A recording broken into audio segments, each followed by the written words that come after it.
অসমীয়া লোককথা আৰু লোকসংস্কৃতিত বহুলভাৱে উল্লেখিত চৰাই হৈছে কাম চৰাই। কাম মানে হৈছে প্ৰেম বা বাসনা, সেয়ে কাম চৰাইক প্ৰেম বা সৌন্দৰ্যৰ প্ৰতীক বুলি ধৰা হয়। লোকবিশ্বাস অনুসাৰে কাম চৰাইয়ে গীত গাই মানুহৰ মনত প্ৰেমৰ অনুভূতি জগাই তোলে।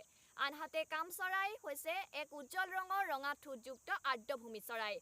শিৱসাগৰৰ দিচাংমুখৰ জেল গাঁৱত এতিয়া বহুসংখ্যক কাম চৰাইয়ে এক নান্দনিক পৰিৱেশৰ সৃষ্টি কৰিছে আৰু বহুতো দেশী বিদেশী পৰ্যটকৰ আকৰ্ষণৰ কেন্দ্ৰবিন্দু হৈ পৰিছে। মোৰ সতীৰ্থই দেখুৱাব ইয়াৰ পৰিৱেশ।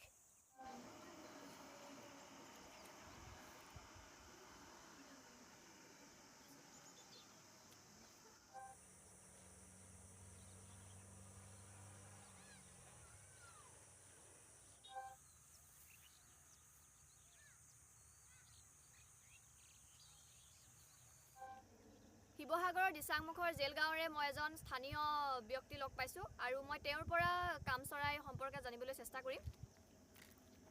যিহেতু আপুনি ইয়াৰ এজন স্থানীয় বাসিন্দা আৰু এই কাম চৰাইবোৰ কেতিয়াৰ পৰা ইয়ালৈ আহিছে? এই কাম চৰাই এতিয়া দেখিছা নহয়, এতিয়া তাককে ইয়াত আছেই, কিন্তু যেতিয়া কণী পৰা দিন হ'ব, জেঠ মাহ যেতিয়া সোমাব, বহাগ যেতিয়া সোমাব, যিমান দূৰত ইয়াত যিখিনি পোৱালি উলিয়াই গৈছিলে সেই কাম চৰাইখিনি আকৌ এই দখলকে ঘূৰি যায়।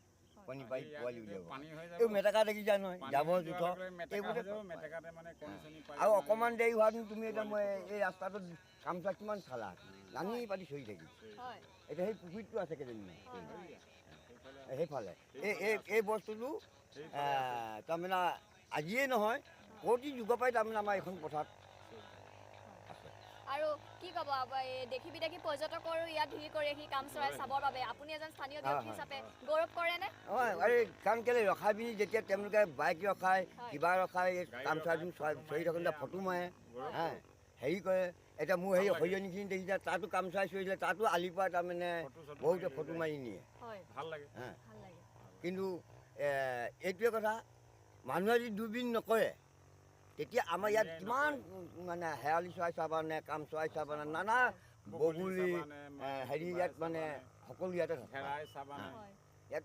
আৰু এতিয়া সেই বিলখনত এতিয়া মাত্ৰ চৰাইজাক উৰি গৈছে, আকৌ এতিয়া অলপ পিছতে ইয়াত পৰিলেহি।